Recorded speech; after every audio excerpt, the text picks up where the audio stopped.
Bakit nga ba magandang ilagay sa side lane si Esmeralda? Sa Mobile Legends guide na to, malalaman nyo kung ano yung mga advantage at disadvantage kapag nasa side lane si Esmeralda. Kasama na rin yung mga tama at maling desisyon na ginawa ko sa laro na to.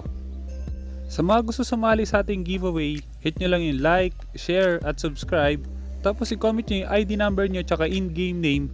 Tapos skin or hero na worth 500 diamonds. At ang pinaka-importante, dapat matapos nyo yung bawat video. Bubunot ako ng 4 na mananalo at i-announce ko yun every first week of the month. Kaya kung hindi ka pa nakasubscribe, hit mo na yung subscribe pati yung notification bell.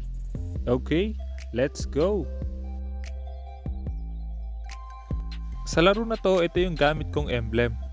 Mage emblem, tapos movement speed, magic pen, tapos mystery shop. Malaki yung magiging role ng mystery shop para sa magiging item build natin. Malalaman nyo mamaya kung bakit. Pagdating naman sa lineup namin, kung mapapansin nyo, 3 yung mage namin. First 2 picks kami, Esmeralda tsaka Valier, ibig sabihin meron ng side lane at support. At dahil hindi nag-adjust yung Luyi, kaya pinik niya pa rin yung hero niya. Possible na mag 1-2-2 kami sa gantong sitwasyon, pero dahil nag-bot lane yung Luyi, kaya mafa-funnel pa rin namin yung carry. Pagdating naman kay Esmeralda side lane, pwede kang mamili kung magja-jungle item ka o kaya wooden mask. Nakadepende yun kung sino yung katapat mo. At dahil 1-2-2 yung kalaban, ibig sabihin mag-i-start sa red buff yung top lane. At dahil maaga ko na clear yung minion wave, kaya pwede ako mag-jungle item para makapag-jungle agad. Hindi na rin ako bibili ng mask kasi maaga naman ako mauuna sa gold. Ngayon, kailangan tandaan kapag Esmeralda side lane kayo, wala kayong blue buff. So ibig sabihin madaling mauubos yung mana nyo. Kaya hanggat maaari dapat matipid nyo yung mana na yon. Kung hindi nyo kailangan gumamit ng first skill, puro second skill lang munang gamitin nyo para mas matipid sa mana. Ngayon, pa-fast forward muna natin sa mga boring na parts.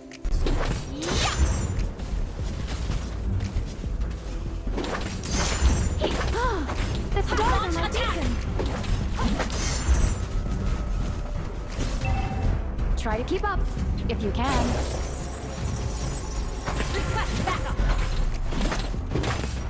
I have foreseen your fate. Request backup.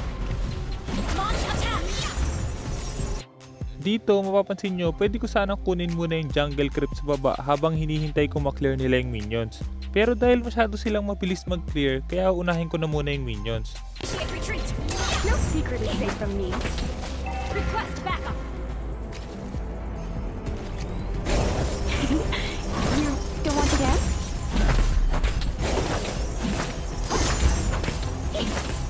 At dahil nag-level 4 na ako, ibig sabihin mas madali ko nang madedefend yung lane. Ito yung isa sa kinaganda kay Esmeralda side lane, mas madali niyang makiklear yung minions kapag nag-ultimate siya. Kaya ibig sabihin, hindi nyo basta-basta mababasag yung lane kapag merong Esmeralda.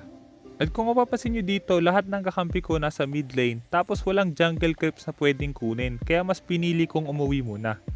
Pagdating naman sa item, ang unang bibili natin is yung Enchanted Talisman. Mas uunahin kong buuin yung Enchanted Talisman kaysa sa boots. Napaka-importante ng 20% CDR na manggagaling sa Enchanted Talisman. Yun yung dahilan para ma-activate mo yung Unlimited Shield. Makikita mo sa clip na to, kapag 5% pa lang yung cooldown reduction ni Esmeralda, hindi mo madadoble yung shield. Bago mo maklik ulit yung first skill, wala na yung shield. Ganun pa rin kahit meron kang 15% cooldown reduction, 5% galing sa emblem tapos 10% sa shoes. Mapapansin nyo na hindi pa rin umaabot yung shield. Pero kung meron kang 25% cooldown reduction, 5% galing sa emblem, tapos 20% galing sa Enchanted Talisman, magagawa mo na yung Unlimited Shield. Maliban doon dahil wala kang blue buff, mas mabilis mauubos yung mana mo, kaya maganda yung Enchanted Talisman para hindi agad maubos yung mana. Pero kung kukuha ka ng blue buff, hindi mo na kailangan mag-Enchanted Talisman. 10% cooldown reduction galing sa blue buff, tapos 10% galing sa magic shoes, kaya magagawa mo agad yung Unlimited Shield. At para mas maintindihan mo pa yung skill na Esmeralda, pwede mong panuorin sa Esmeralda Guide 1 natin. Medyo matagal na yung video na yon, pero malalaman mo pa rin din yung basic skills na Esmeralda. The stars are my beacon. Request backup. I have foreseen your fate.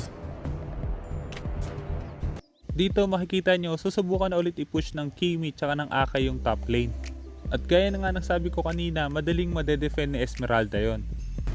If you can.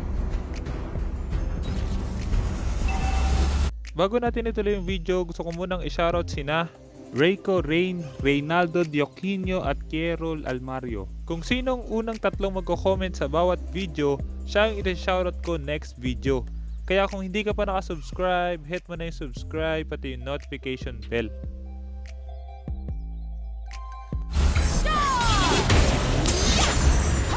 If only.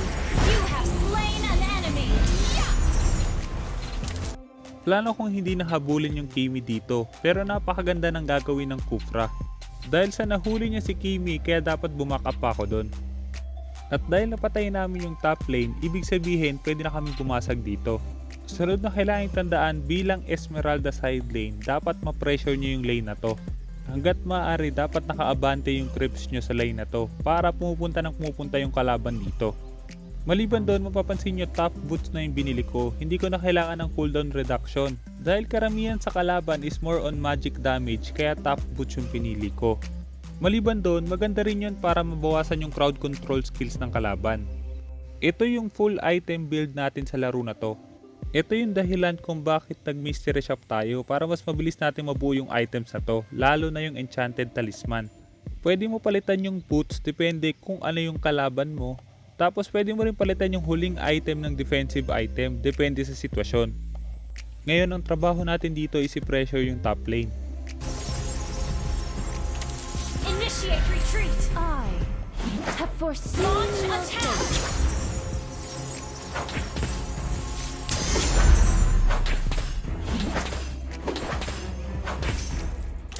Launch attack!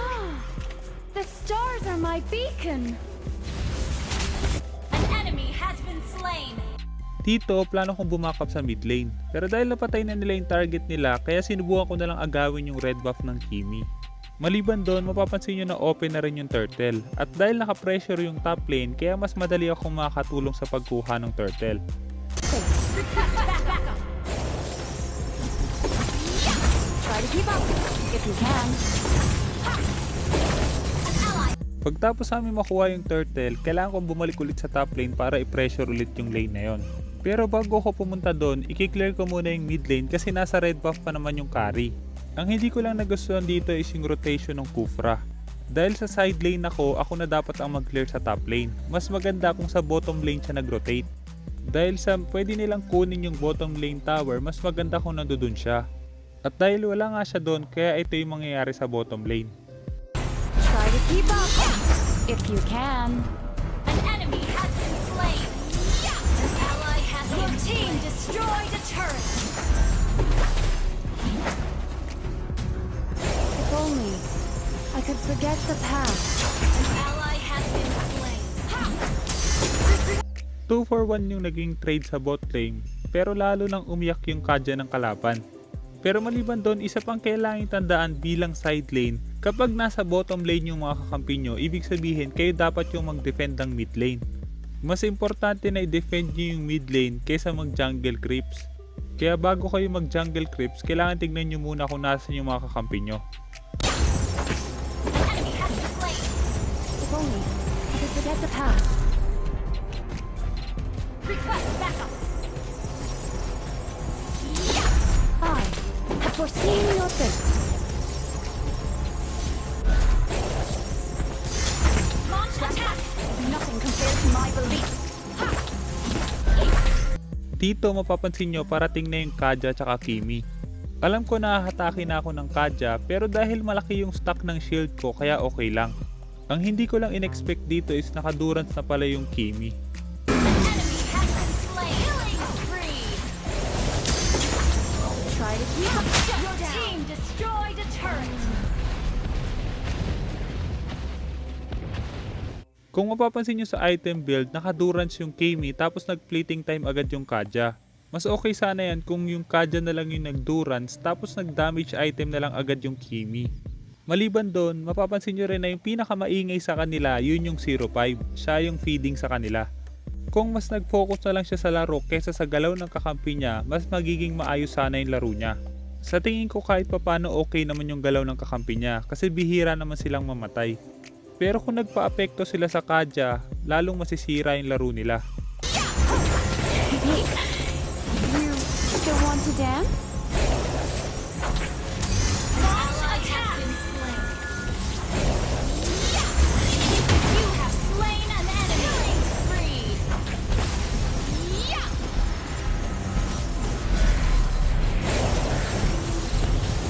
Double kill. At dahil nanalo kami sa teamfight na yun, ibig sabihin pwede na namin kunin yung turtle.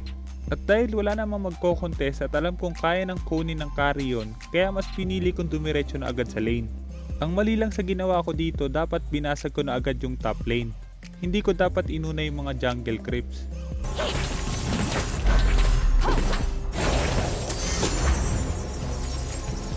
Your team destroyed a turret.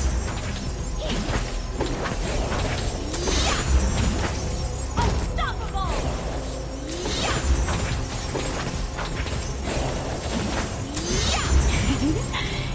You don't want to dance?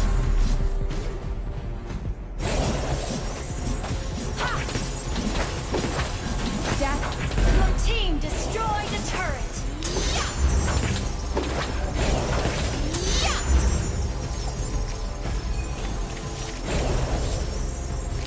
No secret is safe from me.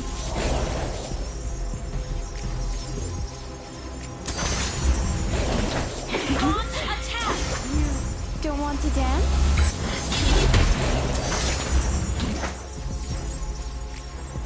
An enemy has been slain. If only. An enemy has been slain.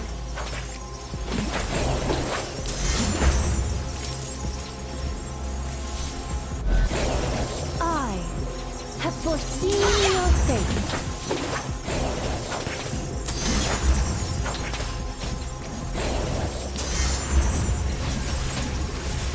Try to keep up if you can. You have slain an enemy. Destroyed a turret.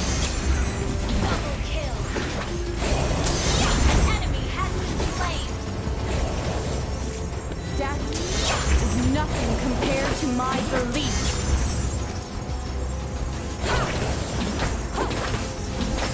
Lord resurrecting soon.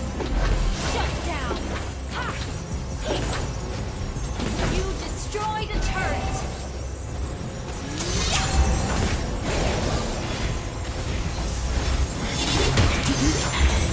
Mega kill. Your team destroyed a turret. Double kill. Triple kill. Maniac.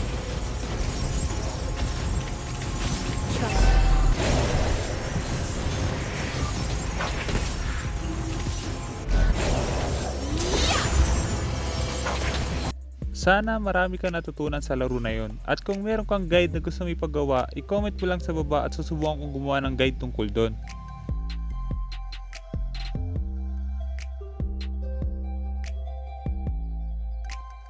At dahil tinapos mo ang video, gusto ko yung mananalo sa ating giveaway, sila yung mga nanonood hanggang dulo. Para malaman ko kung tinapos mo talaga, kailangan mahanap mo yung keyword. I-comment mo yung keyword kasama ng ID number, in-game name at skin na gusto mo. Mas maraming keyword, mas malaki yung chance na manalo. Kaya kung hindi ka pa nakasubscribe, hit mo na yung subscribe pati yung notification bell. Basta lagi mo lang tatandaan, kung gusto mo mag-improve, just master the basics. I'm out.